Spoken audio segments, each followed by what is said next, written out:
जय हिंद फ्रेंड्स। तो अभी हम करेंगे विषाणु के द्वारा होने वाले बीमारी। जैसे विषाणु अभी हमने मतलब इसके पहले वाली वीडियो में जीवाणु और प्रोटोजोआ से होने वाली बीमारी को मैंने कवर किया है। अब हम इसमें करेंगे विषाणु के द्वारा होने वाली बीमारियां। जैसे बीमारी में है एड्स। एड्स से क्या होता है? तो एड्स से प्रभावित अंग कौन कौन से हैं? एड्स से प्रभावित अंग है, पहले तो देखेंगे विषाणु से होने वाले रोग कौन कौन से हैं। तो उसमें है एड्स है, ठीक है, और डेंगू ज्वर है, पोलियो है, इन्फ्लुएंजा है, चेचक है, छोटी माता, गलसोद मतलब गलसुआ, खसरा, ट्रैकोमा, हिपेटाइटिस या पीलिया, रेबीज, मेनिंजाइटिस, हर्पीज। तो इतने रोग जो हैं, कुल तो 13 रोग हैं जो कि विषाणुओं के द्वारा होने वाली बीमारी हैं। अब इसमें हम देख लेते हैं विषाणु को हम प्रोटोजोआ में प्रोटोकॉल से कनेक्ट करके, रिलेट करके, या फिर ट्रिक कहिए, ट्रिक नहीं है, कनेक्ट करके मैं चीज़ों को याद करवाई थी। और जीवाणु में भी जीवों द्वारा। विषाणु में अब हम एक वर्ड निकालेंगे इसमें से, वो है विष। क्या है?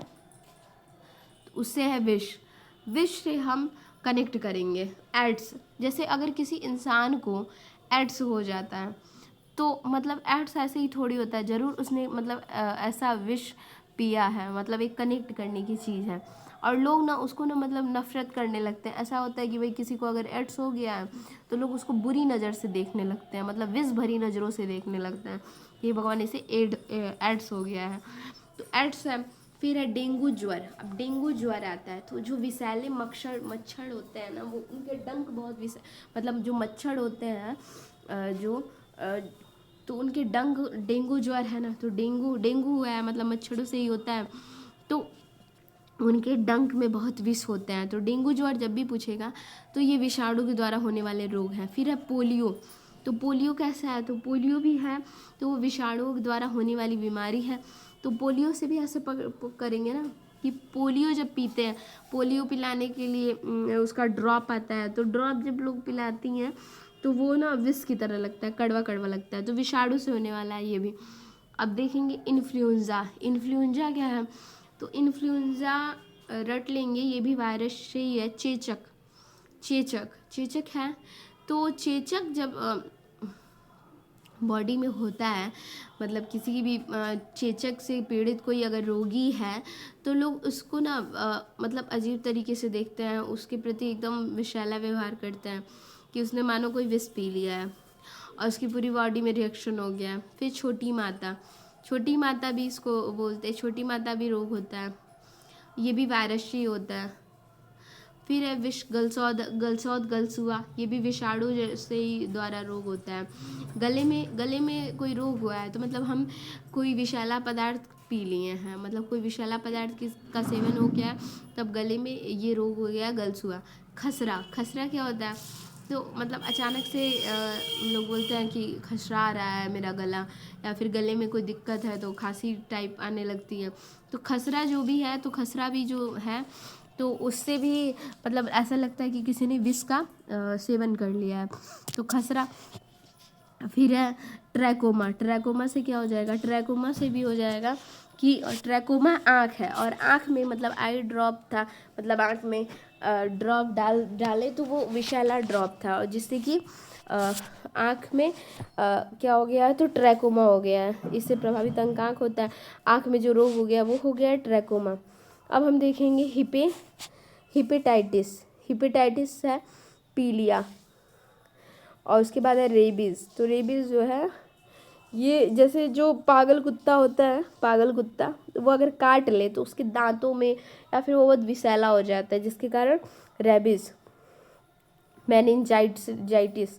मेनिंजाइटिस भी जो रोग होता है वो कैसे होता है? मन में है कि विषैला पदार्थ खा लिया तो तबीयत खराब हो गई। हर्पीज़। हर्पीज़ में क्या होता है कि हर्पीज़ में हो गया, हर्पीज़ से हर सामान, हर चीज़ को पी गए। हर चीज़ को पियोगे तो कहीं ना कहीं विष तो जाएगा ही। तो एड्स भी अभी हमने देखा, अभी हमने रोगों के नाम देखे और किससे? वायरस से। तो एक बार देखते हैं कि एड्स, अगर एड्स किसी इंसान को हो जाए तो लोग इसे विषैला नज़र से देखते हैं कि भाई विष तो पी के आया है। डेंगू, तो जो मच्छरों के डंक होते हैं उसमें बहुत सारे विष होते हैं, विष भरे होते हैं, तो डेंगू ज्वर। पोलियो का जो ड्रॉप होता है वो बहुत विषैला लगता है, तो विषाणु से होने वाला है। इन्फ्लुएंजा, तो इन्फ्लुएंजा ये बस रटना है, ये भी विषाणु से। चेचक, चेचक चेचक कोई विषैले पदार्थ के सेवन कर लिए हैं तो पूरी बॉडी में रिएक्शन हो गया तो विष भर गया। छोटी माता भी विषाणु से। गलसोत, गलसुआ भी विषाणु से होता है। खसरा, अचानक से गले में खड़खड़ा वो लोग बोलते हैं खसरा टाइप में हो गया है तो वो भी कुछ विषैला पदार्थ का सेवन कर लिया। ट्रैकोमा, आँखों में कोई विषैला ड्रॉप डाल दिए हैं, मतलब जो एक्सपायर था, तो ट्रैकोमा रोग हो गया। हिपेटाइटिस या पीलिया, तो हिपेटाइटिस तो ये भी जो रोग है वायरस से ही होता है। हिपेटाइटिस मतलब इसमें भी टाइटिस आ रहा है। फिर रेबिस, पागल कुत्ते के जो दांतों में विष भरे होते हैं उससे, तो रेबिस। मेनिंजाइटिस, मेनिंजाइटिस तो मन में जो आया वो पी लेंगे तो भी रोग होगा, तो विषाणु विष पिएंगे। फिर हर्पिस, तो हर चीज़ को पिएंगे मतलब वो विषैला था और नुकसान कर देगा। अब हम देखेंगे कि इन बीमारियों से प्रभावित अंग विषाणु के नाम और लक्षण कौन कौन से होता है। तो एड्स से प्रभावित अंग कौन कौन सा होता है, तो प्रतीक्षा प्रणाली होती है, और इसमें जो विषाणु का नाम होता है वो होता है HIV। HIV विषाणु का नाम होता है। इसके लक्षण कौन से होते हैं, तो रोग प्रतिरोधक क्षमता को नष्ट करना। डेंगू ज्वर से क्या होता है, तो संपूर्ण शरीर, खासकर शरीर, सिर, आँख एवं जोड़। डेंगू ज्वर मतलब संपूर्ण शरीर, खासकर सिर और आँख और जोड़, ये इससे प्रभावित अंग है। डेंगू ज्वर में जो वायरस का नाम होता है वो होता है अरबो वायरस। कौन सा, अरबो वायरस। इसमें क्या होता है, डेंगू ज्वर में आँखों में, पेशियों में, सिर में, जोड़ों में तेज दर्द होता है। ठीक है। पोलियो में क्या होता है, तो पोलियो गला, रीढ़, नाड़ी, संस्थान, और इसमें पोलियो जो इसके विषाणु का नाम है वो क्या नाम है, तो पोलियो नाम है। ठीक है। अब इसमें क्या होता है, पोलियो अगर किसी को हो जाए तो ज्वर, ज्वर मतलब बुखार होता है, बदन में दर्द होता है, रीढ़ की हड्डी, आंत की कोशिकाएं नष्ट हो जाती हैं। अब इन्फ्लुएंजा में देखेंगे संपूर्ण शरीर में होता है, इसका जो मतलब प्रभावित अंग है पूरी बॉडी होती है। इसमें मिक्सो वायरस होता है। इन्फ्लुएंजा, इन्फ्लुएंजा मतलब मिक्सो वायरस होता है। इसमें गलसोद हो जाता है, छींक आती है, बेचैनी होती है। इन्फ्लुएंजा। चेचक क्या होता है, चेचक से भी पूरी बॉडी प्रभावित होती है, मतलब संपूर्ण शरीर। इसमें चेचक के जो विषाणु का नाम है वो है वेरियोला वायरस, वेरियोला वायरस। और छोटी माता के भी संपूर्ण शरीर अब देखिए चेचक का है वेरियोला वायरस। ठीक है। चेचक से हम रिलेट कर लेते हैं चेतक, और चेतक को कहते हैं ओला, तो वेरियोला वायरस। ठीक है। अब इसमें क्या होता है, तेज बुखार होता है, शरीर पर लाल लाल दाने आ जाते हैं। छोटी माता क्या होती है, छोटी माता भी उससे भी पूरी बॉडी प्रभावित होती है, संपूर्ण शरीर प्रभावित होता है। इसमें होता है वेरिसेला वायरस, वेरिसेला वायरस। और इसमें होता है कि हल्का बुखार हो जाता है जब चेचक होता है तो उसमें दाने आते हैं और तेज़ बुखार हो जाता है। लेकिन वहीं अगर छोटी माता आती हैं तो संपूर्ण शरीर पे प्रभाव तो पड़ता है, और इसमें हो जाता है वेरिसेला वायरस होता है, ओला नहीं वेरिसेला वायरस होता है। और इसमें हल्का बुखार होता है और शरीर पर पत्तिकाएँ आती हैं। पत्तिकाएँ का अर्थ ये होता है कि जो दाने होते हैं उसमें पित्त टाइप में पीली पीली दाने होती हैं, तो उसमें होता है कि मवाद टाइप में भरा रहता है, मवाद की पत्तिकाएँ आ जाती हैं, तो शरीर पर पत्तिकाएँ आ जाती हैं, उसका रोग होता है छोटी माता। गलसोद और गलसुआ, इससे प्रभावित अंग है पैराथायराइड ग्रंथि, पैराथायराइड ग्रंथि होती है। इसमें ये होता है कि ज्वर के साथ मुंह खोलने में कठिनाई होती है, इसी में गाल के पास सूजन आ जाती है। खसरा में क्या होता है, संपूर्ण शरीर प्रभावित होता है। ठीक है। खसरा में क्या होता है, संपूर्ण शरीर प्रभावित होता है, और इसके विषाणु का नाम होता है मोरबीली वायरस। कौन सा विषाणु होता है, मोरबीली वायरस। शरीर पर लाल दाने आते हैं, शरीर पर लाल दाने आते हैं। ट्रैकोमा में क्या होता है, ट्रैकोमा जो होता है इससे आँख प्रभावित होता है, आँख में लाल दाने होते हैं, आँख में बहुत दर्द होता है, आँख में खुजली होती है। फिर हिपेटाइटिस या पीलिया, तो ये यकृत, इसमें जो है पेशाब पीला होता है, आँख एवं त्वचा पीला हो जाता है। हेपेटाइटिस एवं पीलिया में। रेबीज़ में क्या होता है, तंत्रिका तंत्र प्रभावित होती है, रैप्डो वायरस इसके वायरस का नाम है। इसमें रोगी पागल हो जाता है तथा जीभ बाहर निकाल देता है। रेबीज़ में क्या होता है, रैप्डो वायरस इसका विषाणु का नाम है, रोगी जो है ना वो पागल हो जाता है, जीभ बाहर निकाल देता है। मेनिंजाइटिस में क्या होता है, मस्तिष्क प्रभावित होता है, तेज़ बुखार आता है। फिर नेक्स्ट है हर्पीज, शायद हर्पीज में त्वचा में सूजन हो जाती है। अब हम देखेंगे जीका बुखार। जीका, जिसे जीका रोग के नाम से जाना जाता है, जीका वायरस के कारण उत्पन्न होता है। जीका बुखार मुख्यतः एडीज प्रकार के मच्छर के काटने से फैलता है। शारीरिक संबंध बनाने और खून चढ़ने से भी इसको फैलने की संभावना होती है। यह रोग गर्भवती माँ से गर्भस्थ शिशु में जा सकता है और शिशु के सिर अपूर्ण विकास की वजह बन सकता है। इसके अधिकांश मामले 60 से 80% में कोई लक्षण नहीं दिखते हैं। यदि कोई लक्षण दिखते हैं तो वे लक्षण इस प्रकार हैं: बुखार आना, लाल आँखें, जोड़ों में दर्द, सिर दर्द, लाल चकत्ते आदि। अब हम देखेंगे हेलीमंथस द्वारा होने वाली बीमारी।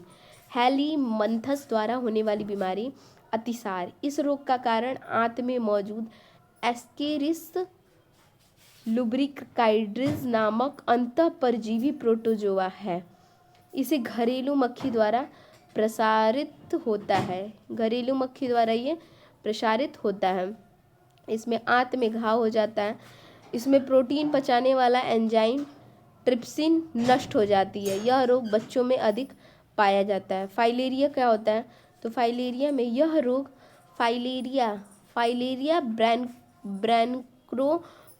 ब्रैनकोफ्टाई नामक कृमि से होता है। इस कृमि का संचारण क्यूलेक्स मच्छरों के देश से होता है। इस रोग में पैरों में वृषण कोषों तथा शरीर के अन्य भागों में सृजन हो जाता है। इस रोग को हाथी पांव भी कहते हैं। अब हम देखेंगे फम्फुद मतलब फंगस से होने वाले रोग। जैसे क्या क्या है? दमा। मनुष्य के फेफड़े में एस्परजिलस फ्यूमिगेटस नामक कवक के स्पोर पहुंचकर वहां जाल बनाकर फेफड़े का काम अवरुद्ध कर देते हैं। यह एक संक्रामक रोग है। एथलीट फुट क्या कहते हैं?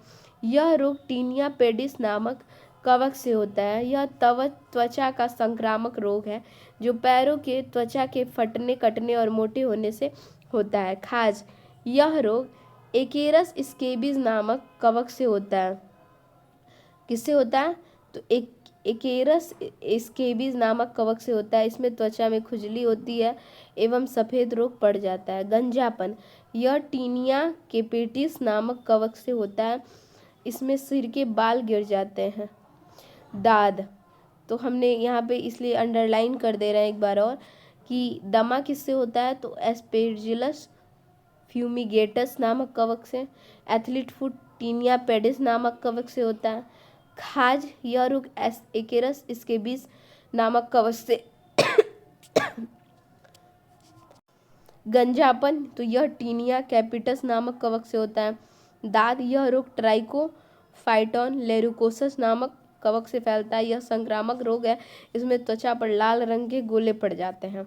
तो दमा क्वेश्चन कभी पूछ सकते हैं, इसलिए इसको भी रिलेट करते हैं। दमा या फिर ज़्यादा वहीं से पूछता है जो मैंने पहले ही करा रखा है। एथलीट फुट एक बार इसको रीड कर लेंगे, ठीक है।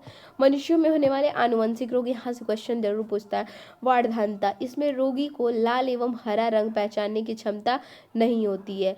इसमें लाल रंग हरा दिखाई पड़ता है। इस रोग का मुख्य रूप से पुरुष प्रभावित होता है। स्त्रियों में तभी होता है जब दोनों गुणसूत्र एक्स प्रभावित हो। इस रोग का वाहक स्त्रियां होती हैं। वाहक कौन होता है? स्त्रियां, लेकिन प्रभावित कौन ज़्यादा होता है? तो पुरुष। हीमोफीलिया।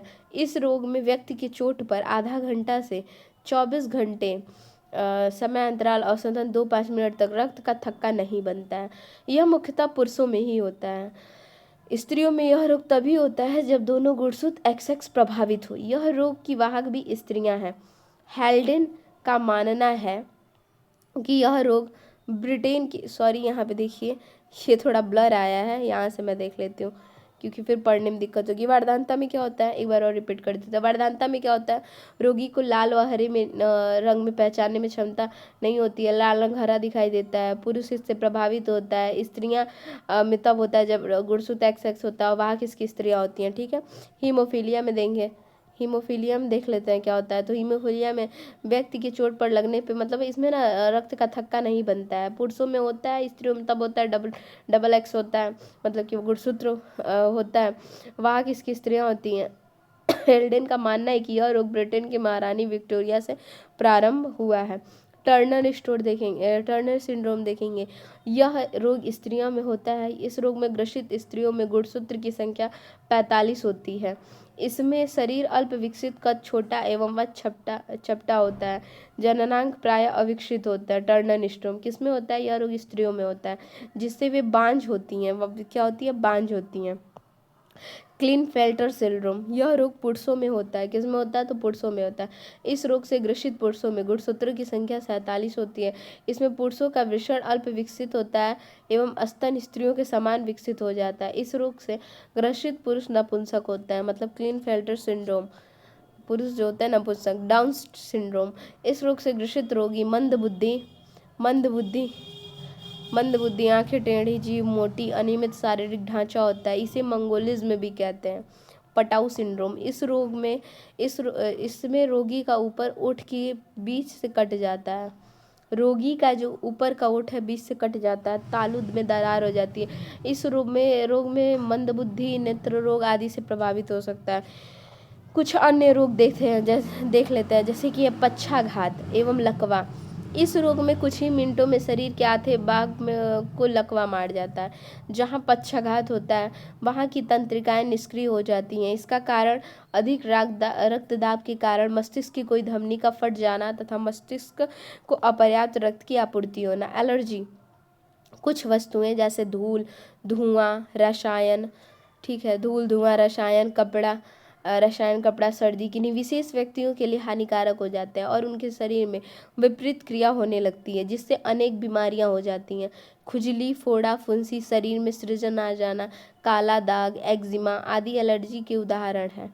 अब देखेंगे सीजोफ्रीनिया में यह एक मानसिक रोग है जो प्रायः युवा वर्ग में होता है। ऐसी रोगी कल्पना को ही सत्य समझता है और वह वास्तविकता को नहीं। मतलब जो कल्पना में उसके है वही सत्य है। ऐसे रोगी आलसी, अलगावहीन, आवेशहीन हेतु होते हैं।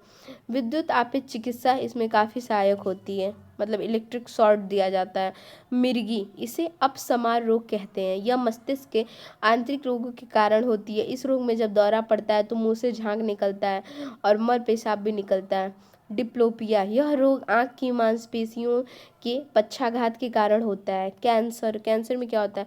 मनुष्य के शरीर के किसी भी अंग में त्वचा से लेकर अस्थि तक यदि कोशिका वृद्धि अनियंत्रित हो, ठीक है, मतलब मनुष्य के शरीर में किसी भी अंग में त्वचा से लेकर अस्थि तक यदि कोशिका वृद्धि जो है अनियंत्रित हो तो इसके परिणाम स्वरूप कोशिकाओं में अनियमित गुच्छा बन जाता है। इन अनियमित कोशिकाओं के गुच्छे को कैंसर कहते हैं। कैंसर को स्थापित होने में जो समय लगता है उसे लेटेंट पीरियड कहते हैं। क्या कहते हैं उसे? तो लेटेंट पीरियड कहते हैं। कीमोथेरेपी कैंसर रोग के उपचार के लिए दी जाती है। उत्कृष्ट गैस रेडान कैंसर के इलाज में प्रयुक्त किया जाता है। कीमोथेरेपी शब्द का वर्ष 2013 में पाउल ए हर्लिच ने दिया, जिन्हें आधुनिक रसोचिकित्सा का पिता कहा जाता है। बीमारी के उपचार में रसायन का उपयोग कीमोथेरेपी कहलाता है। नेक्स्ट हम देखेंगे कैंसर के मुख्यतः 4 प्रकार, जैसे कार्सिनोमास, इसकी उत्पत्ति उपकला ऊतकों से होती है। फिर है सार्कोमास, यह कैंसर संयोजी ऊतकों, अस्थियों, उपास्थि एवं पेशियों में होता है। फिर है ल्यूकीमियास, यह ल्यूकोमाइट्स से असामान्य वृद्धि के कारण होता है। देखिए यहाँ पे ल्यूकोमाइट्स से असमान वृद्धि के कारण होता है। मतलब 4 प्रकार देखिए, कार्सिनोमास, सार्कोमास, ल्यूकीमियास, लिम्फोमास, तो ये हो गया। फिर है रेडियो सक्रिय स्ट्रॉन्सियम 90 के कारण अस्थि कैंसर होता है। चिकनगुनिया के बारे में देखेंगे। यह दुर्बल बनाने वाली गैर घातक वायरल बीमारी है जिसका प्रयोग 36 वर्ष बाद 2006 में हुआ। यह चिकनगुनिया वायरस से होता है।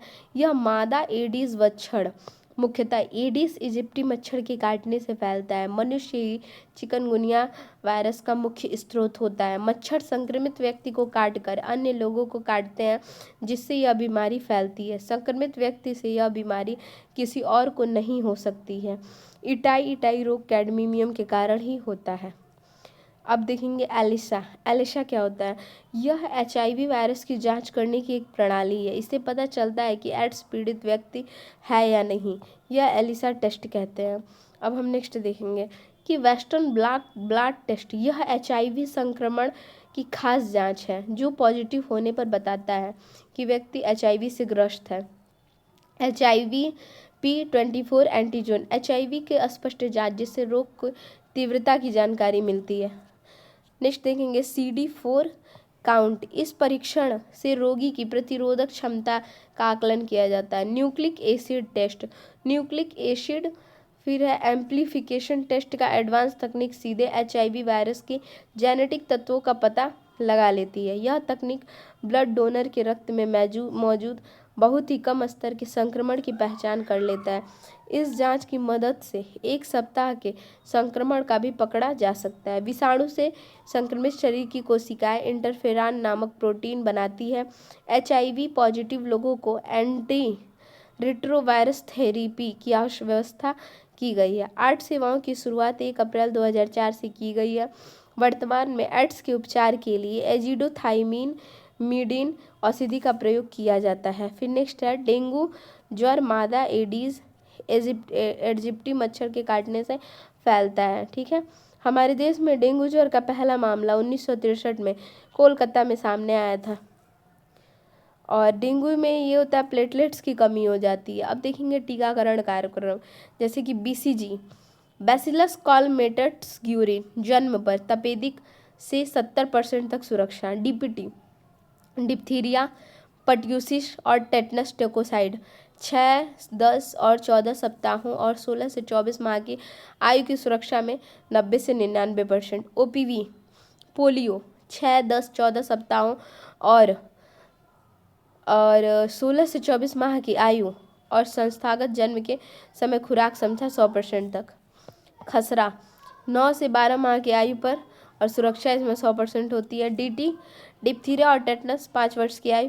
TT 10 वर्ष और 16 वर्ष की आयु में। TT और गर्भवती महिलाओं के लिए 2 खुराक अगर 3 वर्ष के भीतर टीका लगा है तो फाइनली सेकेंड पार्ट में मानव रोग जो है वो कंप्लीट हो गया है। और वहीं अगर हम इसमें देखें तो पूरी लूसेंट में जो मानव रोग टॉपिक है जो चैप्टर है उसको मैंने पूरा कवर कराया है। ठीक है, वो और इसमें हम लोगों ने वायरस से किया था, बाकी प्रोटोजोआ और जीवाणु का एक अलग वीडियो है क्योंकि पूरे कनेक्ट करके चीज़ों को मैंने याद कराने की कोशिश की है। थैंक्स। अगर इसमें कुछ सुधार करना हो तो प्लीज़ कमेंट बॉक्स में बताएं। Thanks for watching.